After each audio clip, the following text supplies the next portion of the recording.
This is the Canon R8 installed in CineBack, and while we don't have a dedicated CineBack model for the R8, it is possible to install it with an adapter kit. So let's dive into getting this thing installed and set up. To install the Canon R8 into CineBack, you are going to need three things. First, this tilta cage for the Canon R8, the CineBack for A7 series cameras that will be converting to work with the R8, and this Canon R8 hardware kit, which includes a screen holder, a spacer for the camera, and some screws and an Allen key. Start by installing the tilta cage onto the camera as you see here. We'll set the camera aside and start preparing the A7 series CineBack to work with the R8. First, we're going to need to remove this screen holder right here. So you'll notice there's two foam pads.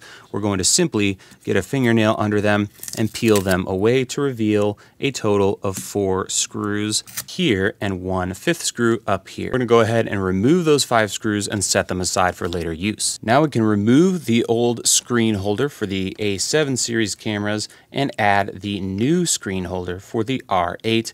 Next, we're going to take those same screws and install 4 of them here to hold this unit in place. With the screen holder installed, we can now focus on the spacer, which is going to be attached underneath the top plate. So if you're looking at the top of the CineBack unit, flip it upside down, take the 2 silver screws and included Allen key, and install it like you see here. I'll flip things over so you can see on the top there are now 2 through holes that line up with these 2 slots, and there's our silver screws that we can see from the underside. Next, we're going to need these 3 screws to install the camera on CineBack.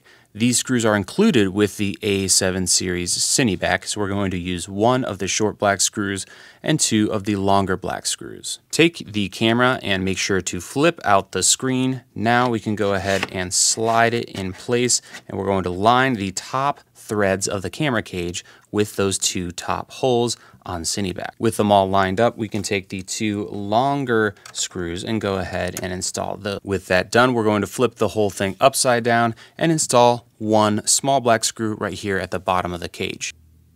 Next, we can turn the camera to the side and finally put the screen into the screen holder and check for fitment.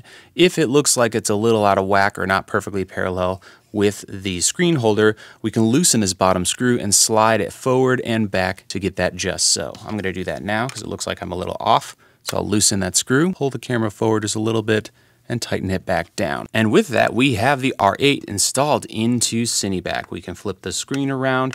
All of the buttons are still accessible on the camera. So that's an overview of getting the R5C installed in CineBack using the A7 series CineBack with our R8 adapter kit.